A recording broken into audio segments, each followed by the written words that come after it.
வந்தே மாதரம் பாடலை பள்ளி கல்லூரி அலுவலகங்களில் வாரம் ஒருமுறை கட்டாயம் ஒலிபரப்பி பாட சென்னை உயர்நீதிமன்றம் உத்தரவிட்டுள்ளது.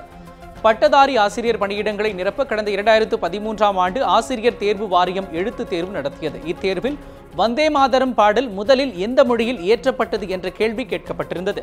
இதற்கு வங்க மொழி என பதிலளித்த வீரமணி என்கிற விண்ணப்பதாரர் தனக்கு 1 மதிப்பெண் குறைக்கப்பட்டதாகவும் இதனால் தாம் ஆசிரியர் தகுதி தேர்வில் தேர்ச்சி பெறவில்லை என கூறி நீதிமன்றத்தில் மனு தாக்கல் செய்திருந்தார். இந்த மனுவை விசாரித்த நீதிபதி MV முரளிதரன் வந்தே மாதரம் பாடல் எந்த மொழியில் முதலில் எழுதப்பட்டது என தெரிவிக்க உத்தரவிட்டிருந்தார்.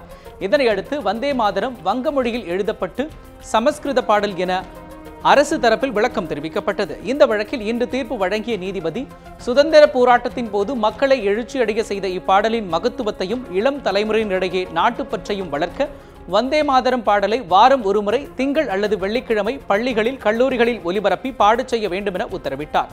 மேலும் அரசு அலுவலகங்கள் தனியார் அலுவலகங்களிலும் மாதம் ஒருமுறை கட்டாயம் ஒலிபரப்பி பாட வேண்டும் என உத்தரவிட்டார். ஆனால் இந்த பாடலை பாட சங்கடம் இருந்தால் கட்டாயப்படுத்தக் கூடாது எனவும் உத்தரவிட்ட நீதிபதி இது தொடர்பாக தலைமைச் செயலாளர் அனைவருக்கும் சுற்றறிக்கை அனுப்பவும் நீதிபதி உத்தரவிட்டார். மேலும் சரியான பதிலை எழுதிய வீரமணிக்கு 1 மதிப்பெண் வழங்கி அவருக்கு 4 வாரத்தில் ஆசிரியராக பணி நியமன ஆணை வழங்கவும் உத்தரவிடப்பட்டுள்ளது.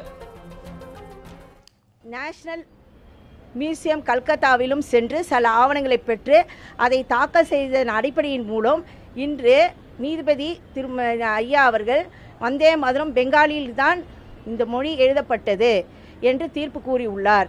இதன் சம்பந்தமாக எல்லா ஸ்கூல்களிலும் கல்லூரிகளிலும் வாரம் ஒரு முறையும் வந்தே மாதரம் பாட வேண்டும் என்றும் மாதம் ஒரு முறை எல்லா அரசு நிறுவனங்களிலும் பாட வேண்டும் என்று தீர்ப்பு கூறப்பட்டுள்ளார்.